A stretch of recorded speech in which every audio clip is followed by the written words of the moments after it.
மகளிர் அணிக்கான T20 உலகக்கோப்பை தொடர் இங்கிலாந்துல நடந்துட்டு வருது. இதுல இந்திய மகளிர் அணி முதல் 2 போட்டியில பாகிஸ்தானையும் ஸ்காட்லாந்தையும் வீழ்த்தி 4 பாயிண்ட் எடுத்து 2வது இடத்துல இருந்தாங்க. இந்த நிலையில சவுத் ஆப்பிரிக்காவோட ஒரு முக்கியமான ஆட்டம் நடந்தது. இது முக்கியமான ஆட்டம் அப்படின்னு ஏன் சொல்றேன் அப்படின்னா, இப்ப இந்த குரூப்பை பொறுத்த வரைக்கும் ஆஸ்திரேலியா, சவுத் ஆப்பிரிக்கா, இந்தியா இது 3 மட்டும்தான் பலமிக்க அணிகள். இப்ப இந்த 3ல 2 டீம் தான் வர முடியும். ஆஸ்திரேலியா ஆல்ரெடி 3 டீம் ஜெயிச்சு ஃபர்ஸ்ட் இடத்துல இருக்கான். இப்ப 2வது இடத்துக்கு தான் போட்டியா இருக்கு. அப்ப 2வது பலமிக்க அணிகளான சவுத் ஆப்பிரிக்கா, இந்தியாவுக்கு இடையே யாரு ஜெயிக்கிறாங்களோ அவங்க தான் 2வது இடத்தை பிடிச்சு அடுத்த சுற்றுக்கு முன்னேற முடியும். அதனால இது முக்கியமான போட்டியா பார்க்கப்பட்டுச்சு.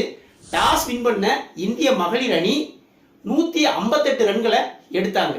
சஃபாலி வர்மா ஒரு 31, கேப்டன் ஹர்மன் பிரீத் கவுர் 24, தீப்தி சர்மா 29 ரன்கள் எடுத்து 158 ரன்களை எடுத்தாங்க. 159 அடிச்சா வெற்றி பெறலாம் அப்படின்னு சவுத் ஆப்பிரிக்கா மகளிர் அணி இறங்குறாங்க. இதுக்கு முந்தைய உலகக்கோப்பை ஆட்டங்கள்ல சவுத் ஆப்பிரிக்கா அதிகபட்சமா 135 ரன்களை தான் சேஸ் பண்ணியிருக்காங்க. 150 பிளஸ்லாம் இது வரைக்கும் வேர்ல்டு கப்ல சேஸ் பண்ணி ஜெயிச்சதே கிடையாது. அந்த நம்பிக்கை இந்திய அணிக்கு இருந்தது. ஈஸியா சவுத் ஆப்பிரிக்காவை சுருட்டிடலாம் அப்படிங்கிற ஒரு நம்பிக்கை இந்திய மகளிர் அணிக்கு இருந்தது. அதே மாதிரி தான் தொடக்கமும் அமைஞ்சது. பவர் பிளேல 6 ஓவருக்கு வெறும் 25 ரன்களை மட்டும் கொடுத்து 2 விக்கெட்டுகளை எடுத்துட்டாங்க. அதுலயும் நம்ம ஸ்ரீ சரணி ஒரே ஓவர்ல டபுள் செக் வச்சாங்க. சவுத் ஆப்பிரிக்காவுடைய கேப்டன் சரியான பிளேயருங்க. அவங்கள 20 ரன்ல இந்த சரணி காட்டன் போல்டுல தூக்கி விடுறாங்க. அதுக்கு அடுத்த பால்ல ஒண்டோன் இறங்கின பிளேயரை போல்டு மூலம் கலட்டி விடுறாங்க. ஒரே ஓவர்ல டபுள் செக் 2 விக்கெட். 6 ஓவருக்கு வெறும் 25 ரன்களை அடிச்சு 2 விக்கெட்டுகளை இழந்துட்டாங்க சவுத் ஆப்பிரிக்கா மகளிர் அணி. சரி, இந்திய அணிக்கு சூப்பரான தொடக்கம் கிடைச்சிருச்சு, இந்தியா தான் கன்ஃபார்மா ஜெயிக்கும் அப்படின்னு எல்லாம் இந்திய ரசிகர்கள்லாம் நம்பிக்கிட்டு இருந்தாங்க. ஆனா அதற்கு பிறகுதான் இந்தியாவுக்கு ஒரு பேரிடி. பிரிட்ஸும் மாரிசன் காப் 2 பேரும் ஒரு பார்ட்னர்ஷிப் போடுறாங்க. மெதுவா அணியை மீட் எடுக்கிறாங்க. 25க்கு 2 இருந்தது. கிட்டத்தட்ட 100 ரன்கள் பார்ட்னர்ஷிப் போடுறாங்க. 122 ரன்க்கு தான் 3வது விக்கெட் விழுகுது. T20 ஃபார்மேட்ல 100 ரன்கள் பார்ட்னர்ஷிப் அடிச்சிட்டாலே அந்த மேட்ச் அவங்களுக்கு சாதகமாக தான் போகும். விக்கெட்டுகளை இந்திய மகளிர் அணியால அதுக்கு பிறகு எடுக்கவே முடியல. அதுலயும் மாரிசன் காப்போட ஆட்டம் வேற லெவல்ல இருக்குங்க. ஓவருக்கு 10க்கு மேல பெர் 100 பெர் ஓவர் தேவைப்படுது. அடிக்கிற பால அடிச்சு நிதானமாகவும் ஆடி விக்கெட்டும் விழுகாம அதிரடியாகவும் ஆடி டீமை செம்மையா கொண்டு போனாங்க இந்த மாரிசன் கேப். இதற்கு இடையில இந்திய மகளிர் அணி 1-2 கேட்ச் வாய்ப்புகளை தவற விடுறாங்க.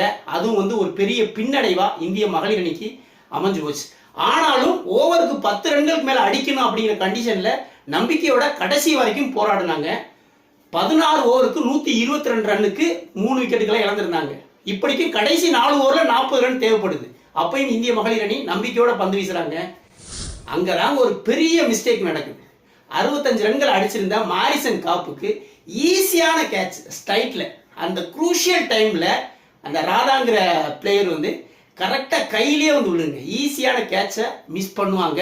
மிஸ் பண்ணது கேட்சை மட்டும் இல்ல, போட்டியையும் மிஸ் பண்ணிட்டாங்க. ஏன்னா மாரிசன் கேப் தான் முக்கியமான பிளேயர். அந்த கேட்சை எடுத்திருந்தா நிச்சயமா அடிச்சு சொல்லுவேன் இந்திய அணி ஜெயிச்சிருப்பாங்க. அந்த கேட்சை விட்டாங்க. அதன் பிறகு மாரிசன் கேப் தான் 6 அடிச்சு கடைசி 2 ஓவர் 18 ரன் அடிங்க. 6 பறக்க விடுது. 41 பாலுக்கு 85 ரன்கள் அடிச்சு சவுத் ஆப்பிரிக்கா அணியை ஜெயிக்க வச்சுட்டு தான் வெளியே போனாங்க. இந்திய அணியை வீழ்த்தினால அவங்களும் ஏற்கனவே பாகிஸ்தானை ஜெயிச்சிருக்காங்க. ஆஸ்திரேலியாட்ட மட்டும் தோத்துருக்காங்க. 3க்கு 2 ஜெயிச்சு அவங்களும் இப்ப 3வது இடத்துக்கு வந்துட்டாங்க. இந்தியாவும் சவுத் ஆப்பிரிக்காவும் 4 புள்ளி ஒரே புள்ளி தான். ரன் ரேட் அடிப்படையில் இந்தியா 2வது இருக்காங்க. சவுத் ஆப்பிரிக்காட்ட தோத்ததுனால இந்திய அணிக்கு ஒரு பின்னடைவா இது அமைஞ்சு போச்சு. ஆஸ்திரேலியாவை வீழ்த்தினா மட்டும்தான் 2வது இடத்தை பிடிக்க முடியும். கடைசி போட்டி ஆஸ்திரேலியா கூட இருக்குது. அதில் ஜெயிச்சா மட்டும்தான் அடுத்த கட்டத்தை நோக்கி மூவ் பண்ண முடியும். இந்த சவுத் ஆப்பிரிக்காட்ட தோத்தது இந்தியாவுக்கு ஒரு மிகப்பெரிய பின்னடைவா அமைஞ்சு போச்சு அப்படிங்கிறதுல மாற்று கருத்து இல்லை. ஆனாலும் இந்திய மகளிர் அணி இதுல இருந்து மீண்டு வருவாங்க. நிச்சயமா அடுத்த சுற்றுக்கு போவாங்க. எப்படி போன முறை ஒரு நாள் உலக கோப்பையை ஃபைனலில் சவுத் ஆப்பிரிக்காவை அடித்து வின் பண்ணாங்களோ அதே மாதிரி இந்த முறையும் இறுதிப் போட்டிக்கு தகுதி பெற்று கப்பையும் அடிப்பாங்க அப்படின்னு இந்திய ரசிகர்கள் நம்புகிறாங்க. வீடியோ பிடிச்சிருந்தா லைக் கமெண்ட் பண்ணுங்கள், குறிப்பாக சப்ஸ்கிரைப் பண்ணுங்கள். மற்றும் ஒரு வீடியோவில் சந்திப்போம். நன்றி.